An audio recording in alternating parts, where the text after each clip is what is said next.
looking forward to getting back out on the court and actually coaching and playing games now after last year getting cut short? Yeah, who's a player that you grew up not only get a chance to play, but get out face to Cameron, that's how he was last season. It's the best home court in the country, and get a chance to be there. So that'll be exciting for our group. We also have a lot of new players, so we're just trying to integrate them as quickly as we can. And then what's the best when you basketball guys advice did not play, decided not to play anymore, how did you spend the time that normally you would have been coaching out the rest of your first season? Obviously, I'm guessing like developing your program with the players, infrastructure, with recruiting. I mean, how did you sort of go out filling that time to prepare for this year? Normally, we just have practices every day, and they had days off. Prepared like their games, their games, and not our players a lot because it's really hard to practice every day and not have that reward of the game coming at the end of the week. But they were mature and they focused on improvement. And since we were so new to one another, we got a chance to really get to know and deepen our relationship. Obviously, without being able to recruit on the road last year, our dead period. We were all in Durham all the time, so that enabled us to really build our relationships with our players, and build relationships with staff, which I think will be critical for us as we go into the season. Can we take you back to the days surrounding the decision at this season? Like, what was going through the team's mind that led to it, and are there any regrets? How did you enjoy it? Yeah, I'm not going to talk about that. That was obviously a player's decision. If they want to talk about it, they can't. I'm going to talk about that right now. How would you describe your coaching style? Obviously, it's not your first stop, but how you plan to coach them? Style-wise, I think How much did you? I challenge them and I care about them. I think that's the thing that those are the two things you have to do as a good coach. I learned that from Pat Summit. I played with a great coach, and so she challenged us in a real way. For those of you that weren't around when she was coaching, she challenged you, but she also cared about you. And so I think if you do those two things, you gain the respect of your players, but two, you gain the ability to inspire them to reach their potential. This is a tough league from top to bottom. You've got two teams that were 1 seeds or 1 or 2 seeds last year, but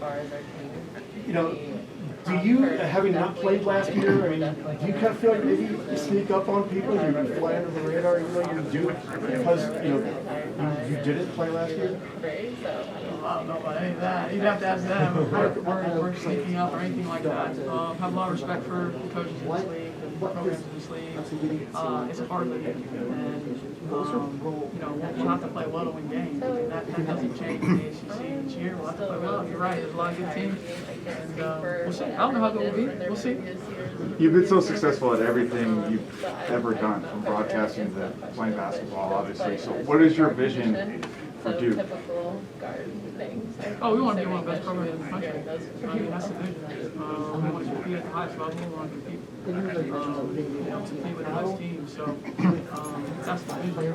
Now we have to work to try and get there. I think where we are today versus where we were when I took the job, I think we've made a lot of progress in terms of getting to that point. We're not there yet. So we'll just keep working to try and get there with the best program. And can I ask you, obviously you had experience with the Celtics. Were you interviewed for any NBA jobs at any point? I don't talk about that stuff. I'm sorry. I know you'd ask a question. Yeah. I don't talk about other employment opportunities. Do you have aspirations at all to coach men at some point? Hard to coach me. You got about a half dozen or so transfers this year. How do they kind of fit into the culture that you're trying to establish last summer, and how have they sort of integrated themselves as a team, and what do they bring? Yeah, a lot of new faces. A lot of talent on our team. I mean, certainly a lot of talent in the gym when we practice. Trying to integrate them playing together is a challenge I think we all as coaches face. Right? I mean, you get a team at the start of the season, you got to figure out how to get them playing together. We are progressing in that way, and that's the best way I can say it. They're improving, they're getting better. Not only do we have 9 new players, it's a new system for them too.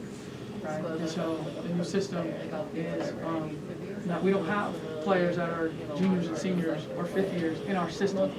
So if you think about that, in college, typically in women's college, what you get is you get that continuity, right? There's some programs there with 4 senior starters, or 3 senior starters, or 2 fifth years, and so that continuity is not just that they have experience playing college basketball, it's the continuity within the system. And so that's something we lack. That's not something we're going to get between now and November. So we have to work as hard as we can to grow our continuity within the season and grow our chemistry with each other. And then hopefully by the end of the year, we'll be able to catch up to everybody that has that experience and that continuity. But that's a part of it. That's a part of that every new coach faces when they take over a program, right? And they change, and they have a new system. Is they got to get everybody up to speed as quickly as they can. When you're bringing in players, and I imagine development, you just talked about like Coach Summer pushing you. It's obviously pushing you to develop your game individually as well as a unit. How much is development the key versus how does that play into the lack of game experience that they haven't had in their years because of not playing last year? How does all that come together? Yeah, development is crucial. It's a critical part. Getting them to be able to not only grow, but feel their growth.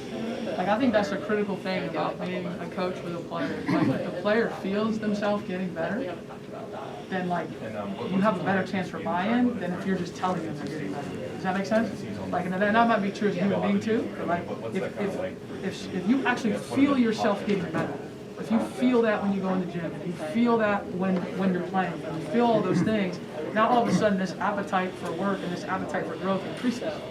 And so trying to create an environment where they feel that, right? They feel that, and they feel that in a real way, not a fake way, right? Because we all are observant enough when something's not, when something is just being said because we want someone to feel that, when it's like real and true and meaningful and authentic. So the biggest thing you can be for your players is honest to them about their growth, where they are. If they're not growing, you gotta be honest with them and tell them. Right, with the development, how much is that's a key thing for last year, the time that was spent getting ready for the, how much do you lose, I guess, though, with games? You talk about continuity, just the playing with the lights on and developing in terms of a player going through a crunch time situation. Is that just something you're just going to have to make up the lost time? I mean, there's no other way to get it other than playing? Yeah, I mean, listen, the players that are on our team from a year ago that didn't play this season are almost all experienced. I think if I'm going through my head, and this might not be 100% accurate, but I think probably Vanessa is probably the only player on our team that didn't have multiple years of ACC experience before last year. Jay's a 5th-year senior, O's a senior, Mila's a senior, so like they've played in games. They've played, like they've played in those, they've had those experiences. And then when you look at the transfers, obviously, almost all of them played like big-time roles, right, in their teams. So they've had that too. We just haven't had that experience together. That's what we lack, as what I was saying before. That's where we're behind other people. We haven't had those big game experiences together. And so they're going to get us playing. So let's go. You're from a station in Winston-Salem, and Elisa Kinane, Kitley are from our area. There's obviously a lot of great talent in the state. How do you approach recruiting the state of North Carolina? Doing what you love to do. I mean, we were recruiting, obviously I can't speak about the recruits, but we're recruiting multiple players from the state. I think there's a lot of good programs, a lot of good high school programs, a lot of good AU programs in the state. So we're obviously really in tune with the players, with the top players in the state, and hopefully we'll be able to get some to come to Duke as well. Were you able to take some of the Duke players to the Olympics? I think you talked about that earlier, and if so, what benefit do you think that has? Yeah, nobody could go to the Olympics except for participants this year because of COVID. So what experiences were you able to translate to your current team about what you experienced? Well, they've been around. They've been around it the whole time. So they've always been involved in 3x3. We played 3x3 in spring with our team, so they played it. They know it. They were a part of the journey in that sense, and that they're familiar with it. They know how to play it, and they liked it. When we would play it, we didn't have a lot of players, so actually 3x3 was a better game for us because we didn't have 10, to scrimmage with in the spring. And I want